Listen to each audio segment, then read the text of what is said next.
Kumar Sharma, joint CP, Shaileji Balkawade, additional CP crime, Nikhilji Pingle, DCP crime, Sandeepji Gill, DCP Dhone, Milindji Mohite, DCP, Rajkumarji Shinde, DCP Hemantji Jadhav, DCP Sambhaji Kadam, DCP zone 3, Smarthnathji Patil, DCP zone 2, Nandini Awade आमच्या राज्य महिला आयोगाच्या secretary, ससूनचे dean येल्लप्पा Jadhav, त्याचबरोबर एक्साईज ऑफिसर श्री पाटील आणि आरोग्य विभागाचे उपसंचालक डॉक्टर राधाकिशन पवार यांच्या उपस्थितीमध्ये आज आढावा बैठक या ठिकाणी पार पडली। या आढावा बैठकीला उपस्थित राहण्यापूर्वी मी स्वतः बिसे कुटुंबियांची घरी जाऊन भेट घेतली आणि त्यांनी ज्या काही गोष्टी सांगितल्या त्या मला आवर्जून या पत्रकार परिषदेमध्ये सांगावेत असं वाटतं। यामध्ये ज्यावेळेस कोणतीही व्यक्ती किंवा पेशंट हा डॉक्टरांकडे गेल्यानंतर त्याचे वैयक्तिक आयुष्यातल्या काही गोष्टी असतात ते डॉक्टरांशी शेअर करतात, कारण चांगल्या पद्धतीची ट्रीटमेंट ही पेशंटला मिळावी। त्याच्यामुळे या पेशंटची ट्रीटमेंट जेव्हा डॉक्टर गैसास यांच्याकडे चालू होती त्यावेळेस सुरुवातीला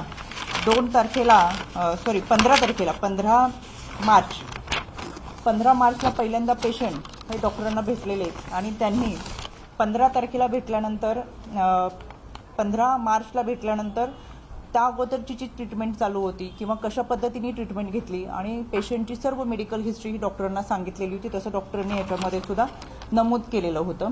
आणि पेशंटची मेडिकल हिस्ट्री ही फक्त डॉक्टरांना माहीत होती, पण ही घटना घडल्यानंतर दीनानाथ मंगेशकर हॉस्पिटलनी स्वतःची जी समिती नेमली आणि त्या समितीचा जो अहवाल दिला त्या अहवालामध्ये स्वतःला वाचवण्यासाठी त्यांनी पेशंटच्या वैयक्तिक आयुष्याच्या ज्या गोपनीय गोष्टी आहेत त्या जाहीररित्या सोशल मीडियाच्या माध्यमातून मांडले, त्याचा मी निषेध करते। याच्यासाठी दीनानाथ मंगेशकर हॉस्पिटलला समज दिली जाईल आणि याबाबत या कुटुंबांनी ऑब्जेक्शन घेतलेलं आहे। तसं लेखी पत्र देखील त्यांनी आयोगाला दिले। या पत्रामध्ये राज्य महिला आयोगाला त्यांच्या संपूर्ण कुटुंबातल्या महिला सदस्यांनी हे पत्र दिलेलं आहे की आमच्या आयुष्यातल्या गोपनीय गोष्टी ह्या स्वतःला वाचवण्यासाठी दीनानाथ मंगेशकर हॉस्पिटलच्या समितीने जाहीररित्या सोशल मीडियाच्या माध्यमातून मांडलेल्या आहेत, त्याच्यावरती कारवाई केली जावी आणि या अनुषंगाने देखील आजच्या बैठकीमध्ये चर्चा झालेली आहे। यानंतर हॉस्पिटलमध्ये जेव्हा पेशंट गेले होते तर जवळजवळ 9:01 हॉस्पिटलमध्ये पेशंटची एंट्री आहे। याच्यामध्ये पेशंटला 28 तारखेला खरं तर 2 तारखेला बोलवलं होतं, पण हेवी ब्लिडिंग होतंय म्हणून 28 तारखेला पेशंट हा हॉस्पिटलमध्ये गेल्यानंतर डॉक्टरांशी संपर्क झाला। डॉक्टरांशी संपर्क झाल्यानंतर डॉक्टरांनी हॉस्पिटलमध्ये पेशंटला बोलवलं, संबंधित स्टाफला सूचना दिल्या की सर्जरीसाठी म्हणजे डिलिव्हरीसाठी आपण ऑपरेशनची तयारी करावी। त्या पद्धतीने स्टाफने ऑपरेशनची सुद्धा तयारी केली आणि पेशंटला ऑपरेशन थिएटरमध्ये घेऊन जाण्या अगोदर 10 लाखाची मागणी केली। या 10 लाखाची मागणी करत असताना पेशंटच्या नातेवाईकांनी आणि हीच गोष्ट पेशंट समोरच घडत होती, पेशंटच्या नातेवाईक आणि पतीने सांगितले की आमच्याकडे आता 3 लाख रुपये आहेत, 3 लाख रुपये तुम्ही घ्या, इतर पैशाची व्यवस्था ही आम्ही 2 ते 4 तासामध्ये किंवा उद्यापर्यंत करू। यामध्ये संबंधित विभागाला अनेकांनी फोन केले, मग ते मंत्रालयातून फोन गेले, काही विभागाकडून गेले, पण याची कोणतीही दखल न घेत 9:01 पेशंटची एंट्री हॉस्पिटलमध्ये दिसतीये। 2:30 वाजता पेशंट हॉस्पिटलमधून बाहेर पडलाय। तब्बल 5.5 तास पेशंट हॉस्पिटलमध्ये असताना पेशंटला खूप मोठ्या प्रमाणात रक्तस्राव होत असताना सुद्धा कोणतेही प्राथमिक उपचार हॉस्पिटलकडून झालेले नाही। डॉक्टरांनी पेशंटच्या नातेवाईकांना सांगितलं की तुमच्याकडे जे काही औषध असेल, हा रक्तस्राव होऊ नये म्हणून यासाठी तुमच्याकडेच काही औषधं असतील किंवा तुमच्या जवळचे जे काही टॅबलेट असतील ते घ्या आणि तुम्ही तुमच्या पद्धतीने पेशंटवरती उपचार करा। यामध्ये 5.5 तासामध्ये हॉस्पिटलने कुठेही पेशंटवर उपचार केले नाहीत, सहकार्य केले नाही। या सगळ्या कालावधीमध्ये पेशंटची मानसिकता फार खचून गेली आणि त्याच्यानंतर 2:30 वाजता पेशंटच्या नातेवाईकांनी निर्णय घेतला की पेशंटला ससून हॉस्पिटलमध्ये घेऊन जावं। ससून हॉस्पिटलमध्ये गेल्यानंतर पेशंट एकंदर सगळं वातावरण किंवा एंट्री करत असताना पेशंटची मनाची स्थिती फार हळवी होती, मानसिकता खच्चीकरण झालेली होती। त्याच्यामुळे हॉस्पिटलमध्ये एंट्री करून 15 मिनिटात पेशंट परत बाहेर म्हणजे परिवार पूर्ण बाहेर आला। त्यांनी हॉस्पिटलमध्ये कोणत्याही डॉक्टरांना भेटले नाहीत किंवा ओपीडीमध्ये गेले नाहीत। त्यानंतर तिथून ते सूर्य हॉस्पिटलमध्ये गेले। सूर्य हॉस्पिटलमध्ये गेल्यानंतर त्यांना तातडीने डॉक्टरांनी उपचारासाठी आतमध्ये घेतलं, ऑपरेशन म्हणजे डिलिव्हरी केली आणि चांगल्या पद्धतीचा प्रतिसाद हा सूर्य हॉस्पिटलच्या डॉक्टरांकडून त्यांना मिळालं। पण ज्यावेळेस दुसऱ्या दिवशी डिलिव्हरी पेशंटची झाली, पण डिलिव्हरी झाल्यानंतर त्याच्यामध्ये हेवी ब्लिडिंग आणि ही खचलेली मानसिकता, त्याच्यानंतर 2 दिवसांनी पेशंटचा मृत्यू झाला। तर अशा एकंदर या सगळ्या घटनांमध्ये पेशंटच्या नातेवाईकांचा दावा आहे की डॉक्टरांना संपूर्ण मेडिकल हिस्ट्री माहीत असताना सुद्धा त्यांनी आम्हाला फाईल पुटअप करून घेतली आणि ज्यावेळेस आम्ही 15 मार्चला डॉक्टरांकडे गेलो, त्याच्यानंतर पुढच्या फॉलोअप चेकअपसाठी आम्हाला 2 तारखेला बोलवलं होतं. जर सुरुवातीलाच त्यांना आमची क्रिटिकल सिच्युएशन ही माहीत होती तर त्यांनी फाईल पुटअप करायला नको हवी होती किंवा आम्ही ट्रीटमेंट करू शकणार नाही असं सुरुवातीला सांगायला हवं होतं. पण ही सगळी ट्रीटमेंट सुरू केल्यानंतर ऑपरेशनला आज जाण्यापूर्वी इतकंच काय की महिलेची डिलिव्हरी होण्यापूर्वी की सेव्हिंग सुद्धा तिथं करून आतमध्ये घेतली, इतकी तयारी केली होती. आणि हे सगळं केल्यानंतर सुद्धा जर इतकी मोठी रक्कम मागितली असेल तर त्याच्यामुळे पेशंटची मानसिकता खचली आणि पैसे वेळेत भरू शकलो नाही तर 5.5 तास पेशंटला या सगळ्या प्रक्रियेतून जावं लागलं. आणि शेवटी प्रत्येक आईचं मातृत्वाचं एक स्वप्न असतं. 8 वर्षानंतरचं घरामध्ये येणारं बाळ आणि त्याची ही पद्धतीने अवस्था, यामुळे पेशंटची खचलेली मानसिकता आणि याच्यामुळे साहजिकच हे सर्व त्यांच्या कुटुंबियांनी तक्रार अर्जामध्ये दिलेले आहेत. त्यांच्या घरातल्यांचे जबाबसुद्धा यामध्ये नोंदवलेले आहेत. यानंतर राज्य महिला आयोग आणि राज्य शासनाला समिती स्थापन करण्याच्या सूचना दिल्या होत्या. त्या अनुषंगाने डॉक्टर राधाकिशन पवार यांच्या अध्यक्षतेखाली एक 4 सदस्यीय समिती स्थापन करण्यात आली. त्याचा अहवाल आज या ठिकाणी आलेला आहे. या अहवालामध्ये हा अहवाल या ठिकाणी देत असताना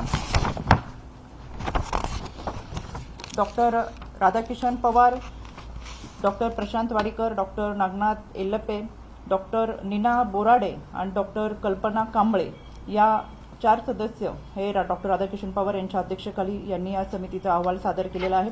याच्यामुळे केवळ दीनानाथ मंगेशकर हॉस्पिटलच नाही तर Dinanath Mangeshkar hospital, Sassoon hospital आणि सूर्य हॉस्पिटल या तिन्ही हॉस्पिटलचा अहवाल याच्यामध्ये दिलेला आहे. पण यामध्ये ज्या संबंधित महिलेचा मृत्यू झालेला आहे तर हा मृत्यू हा माता मृत्यू असल्याने या संबंधात सखोल चौकशी ही माता मृत्यू अन्वेषण समिती यांच्या माध्यमातून करण्यात येत आहे. आणि यामध्ये सर्व बाबींची सखोल चौकशी करून हा अहवाल व माता मृत्यू अन्वेषण समितीचा अहवाल यावरून या निष्कर्षांसाठी अंतिम अहवाल हा आज संध्याकाळपर्यंत तयार होईल. त्याच्यामुळे त्याचबरोबर धर्मादाय आयुक्तांच्या अध्यक्षतेखाली एक समिती स्थापन करण्यात आलेली आहे. या समितीचा अहवाल देखील हा उद्यापर्यंत सादर होणार आहे. एकूण 3 समित्या याच्यासाठी काम करतात. आत्ता जो अहवाल डॉक्टर राधाकृष्ण पवार यांनी दिलेला आहे त्याचबरोबर माता मृत्यू अन्वेषण समितीचा अहवाल हा आज संध्याकाळपर्यंत सादर होईल आणि तिसरा धर्मादाय आयुक्तांचा अहवाल हा उद्या सकाळपर्यंत सादर होईल. त्याच्यामुळे ह्या एका अहवालानुसार अतिशय म्हणजे ज्या पद्धतीने खरं तर पेशंटला यांनी प्रतिसाद देणं, पेशंटवरती उपचार करणं अपेक्षित होतं तसं कुठेही या हॉस्पिटलने केलेलं नाही. त्यामध्ये रुग्णालयातील ग्रीव्हन्स रिड्रेसल सिस्टीम, धर्मादाय कक्ष व जनसंपर्क अधिकारी यांच्या माध्यमातून खरं तर रुग्णांचं समुपदेशन करून उपचाराकरता येणारा खर्चाबाबतची माहिती देऊन धर्मादाय योजनेअंतर्गत दाखल करण्याबाबत समुपदेशन करणं अपेक्षित असताना सुद्धा रुग्णालयाने तसं केले नसल्याचं नमूद झालेलं आहे. त्याचबरोबर या सगळ्या निष्कर्षावरून रुग्णालयाने ज्या पद्धतीचा प्रतिसाद किंवा उपचार हे पेशंटवर करणं अपेक्षित होतं तशा पद्धतीचे उपचार आणि प्रतिसाद हा रुग्णालयाकडून पेशंटला मिळालेला नाही. अशा पद्धतीने हा राज्य शासनाचा अहवाल हा बराच मोठा आहे. इतकं मला तुम्हाला सांगण्यापेक्षा थोडक्यात मी हा अहवाल सांगितला. या अहवालानुसार रुग्णालयावरती टपका ठेवण्यात येतोय आणि त्याचबरोबर आज संध्याकाळी इतर 2 धर्मादाय आयुक्त आणि माता मृत्यू अन्वेषण समितीचे अहवाल येतात. त्यानंतर आयुक्तांसमवेत आम्ही या संदर्भात चर्चा केलेली आहे. हे दोन्हीही अहवाल आल्याशिवाय आपल्याला त्यांच्यावरती कायदेशीर कारवाई करता येणार नाही. त्याच्यामुळे उद्या या तिन्ही समितीचे एकत्रित अहवाल आणि संबंधित पेशंटच्या नातेवाईकांनी केलेली तक्रार या अनुषंगाने उद्या याच्यावरती जे काही असेल ते अंतिम निष्कर्ष काढून त्यानुसार कारवाई केली. मॅडम, यामध्ये रुग्णालयाने उपचार केले नाहीत आणि प्रतिसाद दिला नाही हे निरीक्षण झालं.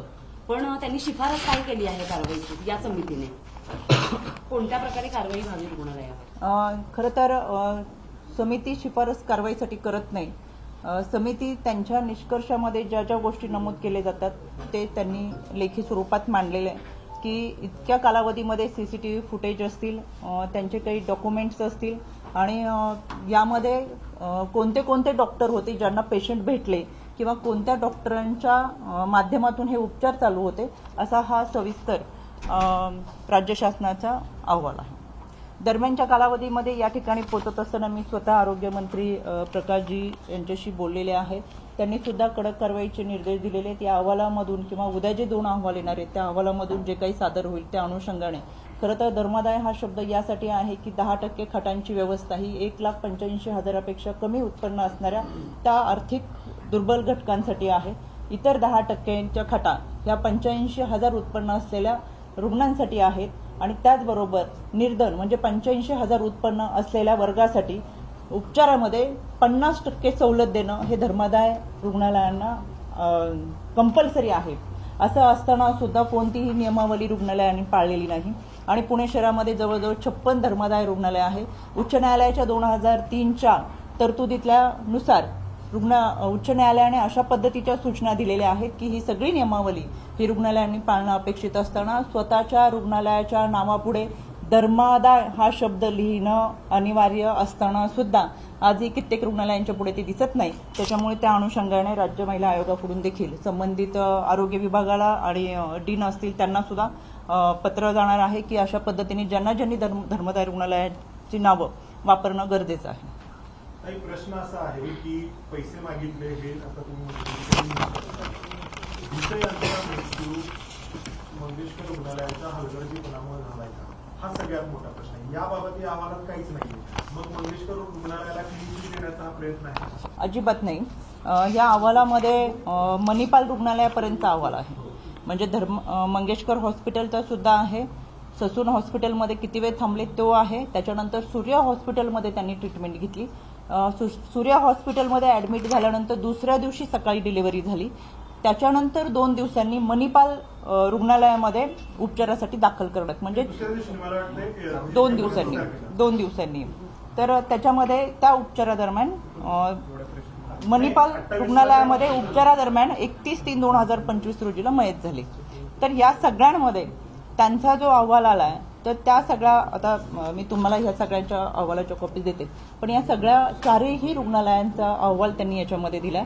पण त्यांच्या दृष्टिकोनातून त्यांनी त्यांचा अहवाल सादर केलेला आहे. पण माता मृत्यू असल्यामुळे माता मृत्यू अन्वेषण समिती ही याच्यापेक्षा खोलमध्ये जाऊन आपल्याला अहवाल सादर करणार आहे. तो अहवाल आपल्याला उद्या आरोग्य नातेवाईकांचा आहे तो हा आहे की मंगेशकर रुग्णालयामध्ये वेळेत उपचार मिळाले नाहीत म्हणून आमच्या रुग्णाचा मृत्यू झाला, म्हणून भिसे यांचा मृत्यू झाला.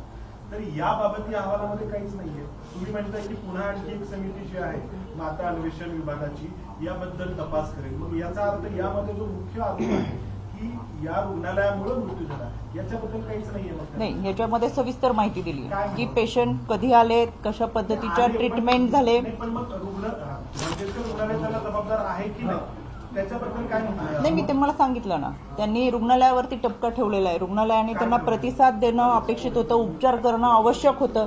असं असताना सुद्धा उपचार केलेला नाहीये आणि त्यांनी कोणती नियमावली रुग्णालयाने पाळलेली नाही. त्याच्यामुळे हा सगळा टपका रुग्णालयावरती आहे आणि रुग्णालय याच्यामध्ये दोषी आहे.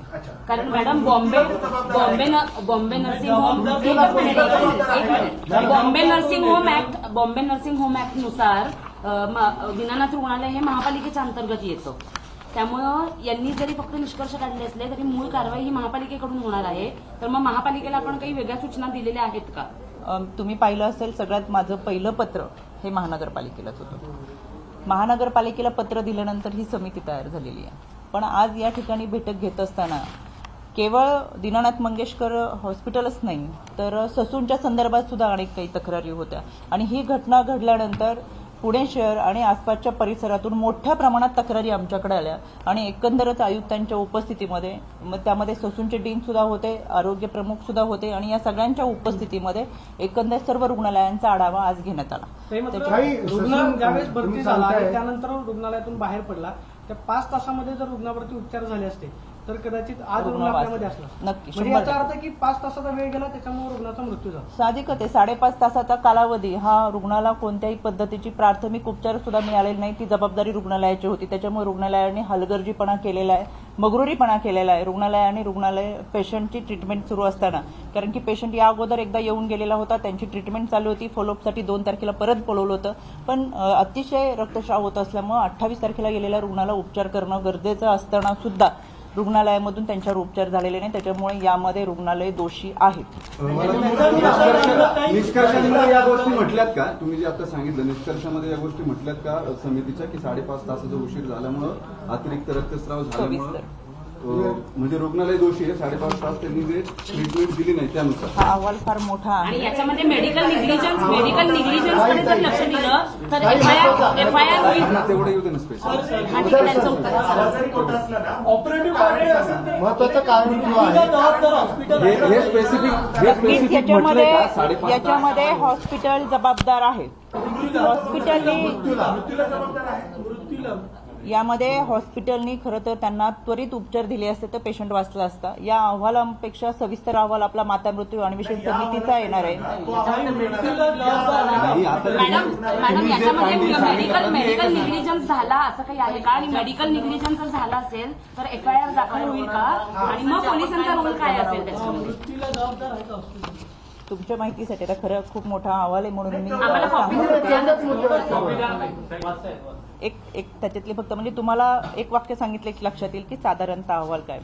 रुग्णालयाच्या खुलासानुसार सदर रुग्ण 5 तास 30 मिनिटे रुग्णालयात होता व डॉक्टरांना कोणतीही कल्पना देता परस्पर निघून गेला असं जरी त्यांनी नमूद केलं असलं तरी यामध्ये 2021 मधील 11 जे आपत्कालीन व्यवस्थापकीय वैद्यकीय सेवा आहे या रुग्णाच्या आर्थिक क्षमतेचा विचार न करता गंभीर रुग्णांना प्राधान्याने मूलभूत जीवित रक्षणाच्या सेवा देईल आणि तदनंतर आजारासंबंधी वैद्यकीय टिप्पणीसह लवकरात लवकर रुग्णाला सोयीच्या नजीकच्या संदर्भ रुग्णालयात संदर्भित करेल. जीवित रक्षणासाठीचे सुवर्णकालीन म्हणजे गोल्डन आवर्स मधली जी ट्रीटमेंट होती ती उपचार पद्धतीचे निकषाचे पालन केले जाईल अशी तरतूद असताना सुद्धा रुग्णाला प्राथमिक उपचार करून संदर्भ सेवेचे नियोजन करून संदर्भ करणे अपेक्षित होते परंतु तशी कोणतीही कारवाई ही रुग्णालयाकडून झालेली दिसत नाही असं स्पष्टपणे त्यांनी याच्यामध्ये. प्रश्नताई मागासपासून आम्ही तोच विचारतो अनेकदा, मृत्यूला हे रुग्णालय जबाबदार आहे का असं? हो जबाबदार आहेत आणि म्हणून मी आता तुम्हाला ही मला वाचन तुम्ही सांगा ना, स्पष्ट सांगा. तुम्ही अर्ज थोडा नाही करताय. तुम्ही स्पष्ट दिनानाथचं नाव घेऊन सांगाल का की दिनानाथ रुग्णालय मृत्यूला जबाबदार आहे? हो दीनानाथ रुग्णालय हे मृत्यूला जबाबदार आहे. अजूनही बाकीचे 2 अहवाल येणार आहेत. त्या अहवालाच्या समितीचा जो आपल्याला अहवाल येईल त्याच्यामध्ये याच्यापेक्षाही खोलात अजून काही गोष्टी असतील. याच्यामध्ये मी मगाशी जसं सांगितलं तसं रुग्णालयातील ग्रीव्हन्स रजिस्टर सिस्टीम धर्मादाय कक्ष व जनसंपर्क अधिकारी यांनी रुग्णाचे समुपदेशन करून उपचाराकरता येणारा खर्च त्याबाबतची माहिती देऊन धर्मादाय योजनेअंतर्गत दाखल करण्याबाबतची कारवाई करणं अपेक्षित होतं परंतु तसे सुद्धा झालेले यामध्ये दिसून येत नाही.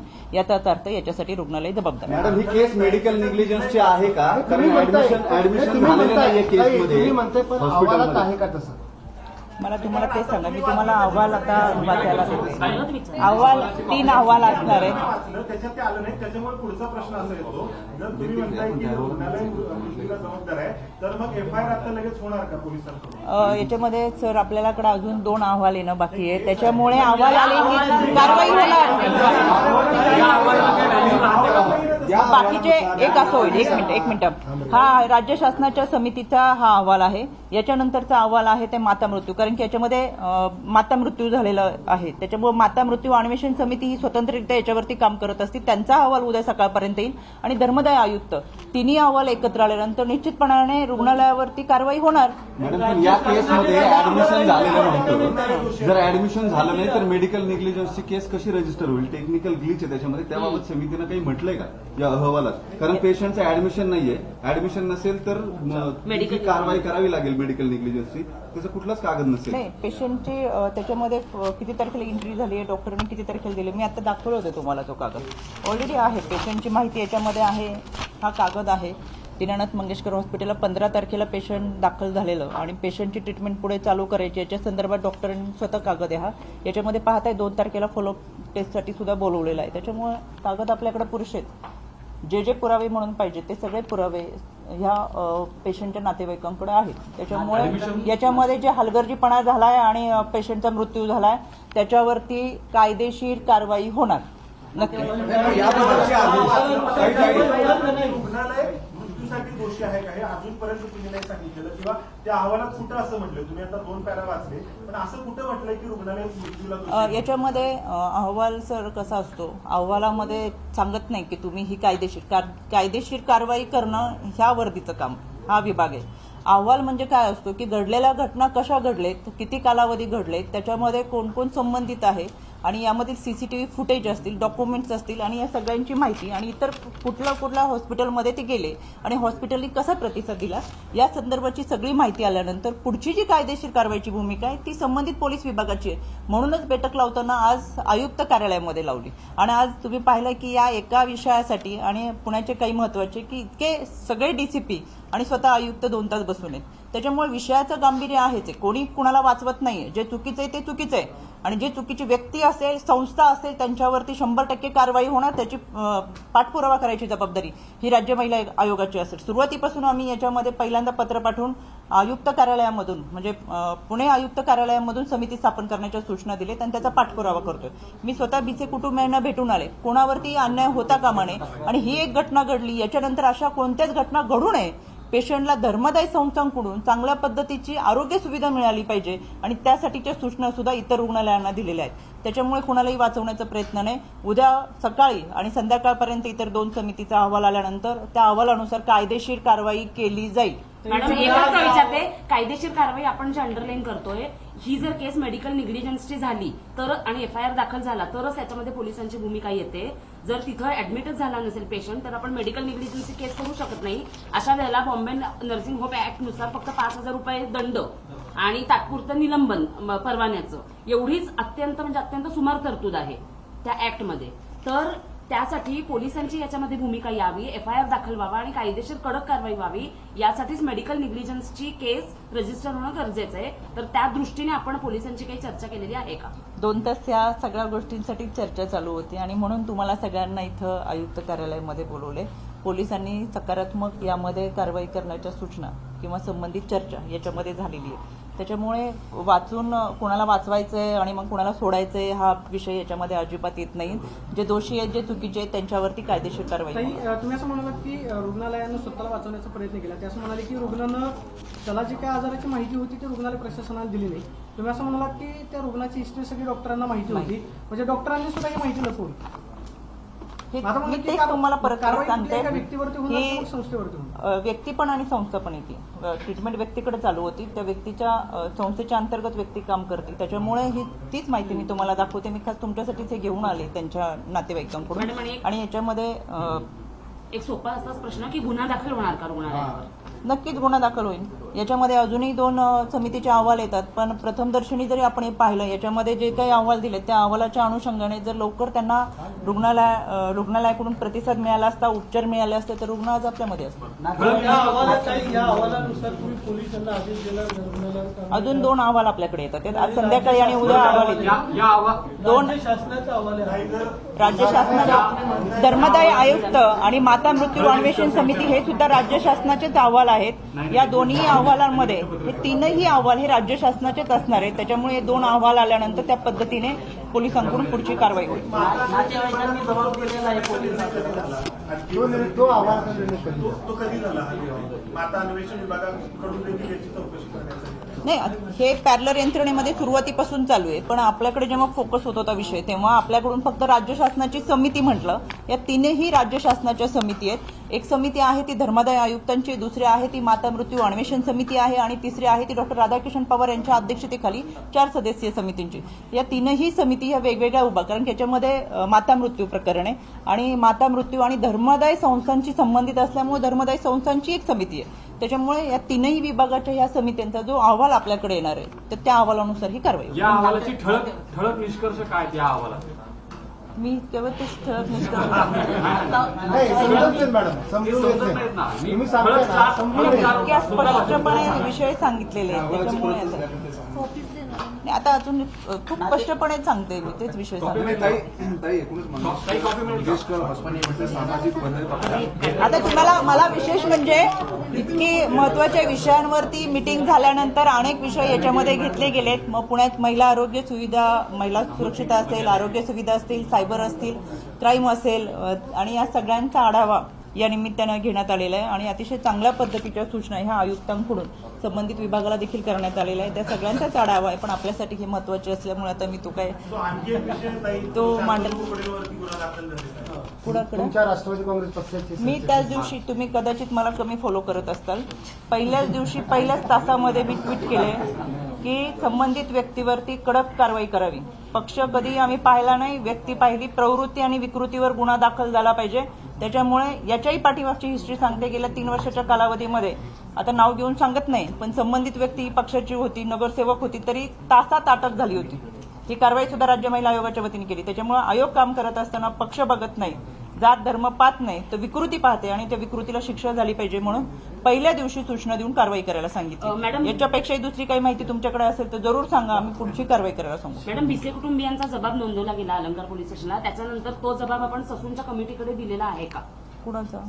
यांचा जबाब, भिसे कुटुंबियांचा जबाब आपण ससूनची जी समिती असते की जी मेडिकल निग्लिजन्सची जर केस झाली तर ससूनची समिती कार्यवाही करते. मेडिकल बोर्डाकडे म्हणूनच आज ससूनचे डीन सुद्धा या ठिकाणी होते, आरोग्य प्रमुख या ठिकाणी होते, स्वतः आयुक्त होते आणि सगळ्या विभागाचे प्रमुख या ठिकाणी होते, जेणेकरून या सगळ्यांच्या उपस्थितीमध्येच हा अहवाल इथे सादर झालाय आणि याच्यावरती चर्चा झाली. त्याच्यामुळे राज्यसभेच्या ज्या खासदार आहेत मेधा कुलकर्णी, त्यांनी अंतर्गत पत्र जे आहे ते पक्षाच्या शहराध्यक्षांना लिहिलं आणि त्याच्यामध्ये त्यांनी असं म्हटलं की रुग्णालय प्रशासनानं जी डिपॉझिटची रक्कम होती ती मागितलीच नाही. म्हणजे मेधा कुलकर्णींकडून रुग्णालयाला क्लीन चिट देण्याचा प्रकार होतोय. त्यांनी असं सुद्धा म्हटलं की बाहेर जी आंदोलनं झाली ती सुद्धा सवंग प्रसिद्धीसाठी केली जातात. एकीकडे एका महिलेचा मृत्यू होतो, तिची 2 लहान बालका अनाथ होतात आणि एका खासदारांनी अशा पद्धतीनं पत्रामध्ये वक्तव्य करणं याकडे कसं पाहतात? असं म्हटलं की डिपॉझिट मागितलंच नाही रुग्णालयाला. डिपॉझिटची मला वाटतं ही कॉपी माझ्याकडे आहे. म्हणजे डिपॉझिट मागितलंय आणि स्वतः डॉक्टर गैसासनी मागितलेली ही कॉपी आहे. त्याच्यामुळे कोण काय म्हणतंय किंवा प्रत्येकजण त्यांची मतं मांडत असतील तर आम्हाला वाटतं की जे काय सत्य आहे ते तुमच्यासमोर आहे. त्याच्यामुळे डिपॉझिट मागितलंय, नातेवाईक सांगतात आहे त्याच्या, आणि डिपॉझिट भरू शकलो नाही म्हणून रुग्णाचा मृत्यू झालाय आणि हे आपण सगळेजण गेली 4-5 दिवसापासून सगळेजण पाहतोय. त्याच्यामुळे हे जाहीर आहे आणि अहवालामध्येही तसं आहे की नातेवाईकांकडे 10,000 रुपये डिपॉझिट मागितले. राजकीय प्रश्न आहे. अजितदादांनी बारामतीमध्ये म्हणाले की माझ्यासारखा आमदार काम करणारा इथे भेटला.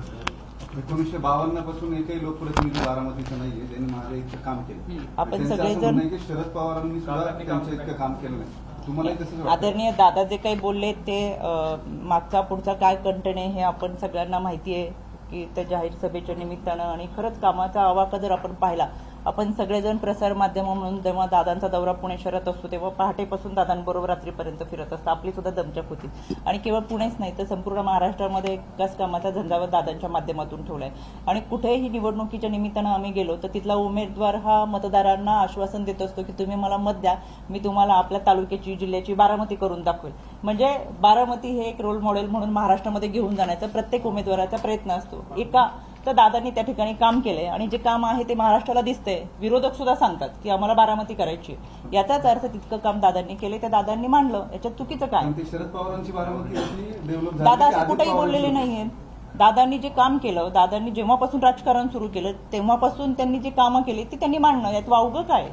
52 पासूनचे लोकप्रतिनिधी असं म्हटले ज्यात शरद पवार येतात.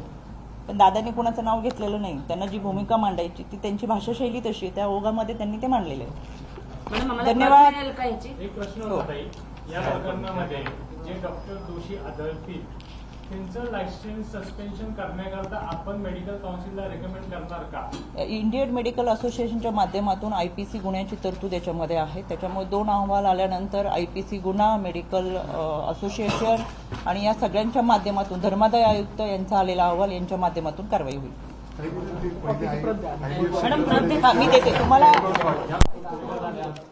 तर रुपाली चाकणकर यांनी पत्रकार परिषद घेत रुग्णालयावर कायदेशीर कारवाई होणार असं स्पष्ट केलेलं आहे. 3ही अहवाल आल्यानंतर कायदेशीर कारवाई होणार असल्याचं रुपाली चाकणकर यांनी म्हटलेलं आहे. तसंच 5.5 तास रुग्णावर कोणतेच उपचार झाले नसल्याचं देखील त्यांनी स्पष्ट केलं.